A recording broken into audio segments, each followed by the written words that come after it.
And so my final question for you is, if you have one piece of advice to give to another woman who was thinking about adding another child to her family, what would be your advice? Really make sure you're ready.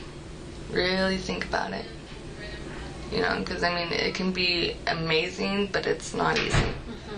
You know, I think we get overpowered by the cuteness and the snuggles, but you forget about the late night teething, and some get colic and all the darn diaper changes. But I also have a lot of sports, so it makes it easier too. So, you know, really think about it. Really think about, you know, not just, you know, are you ready to be a mom again, you know, a new mom again, but, you know, do you have the support? Do you have, you know, can your body handle it? And you know, a lot of different factors.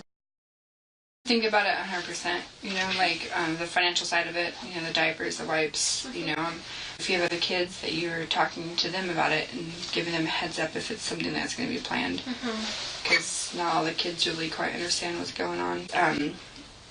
Doing like the pros and cons, I guess, of that time, thinking about when you're having that baby, because if you're having it during the summer, not as hard if your kids aren't going to go to summer school. Having during the school year, you have kids that are in school or sports, and you have to worry about all of that. So there's a lot to factor into it. I just say, like, to not quit when that child came.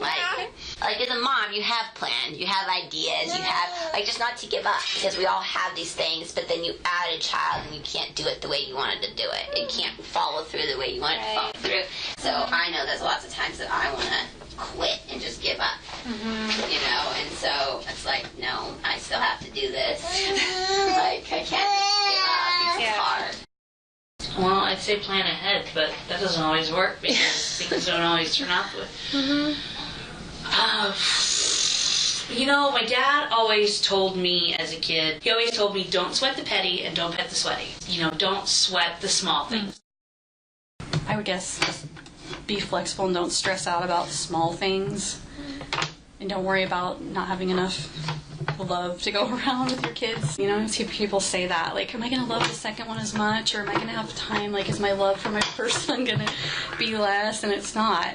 And it's kind of nice to see the love between the two of them, you know, like, even now, like, I see my older kids, like, carrying him around and, like, kissing him, and it's really wonderful to see the love between your kids. They're all so different. It's like a new beginning every time.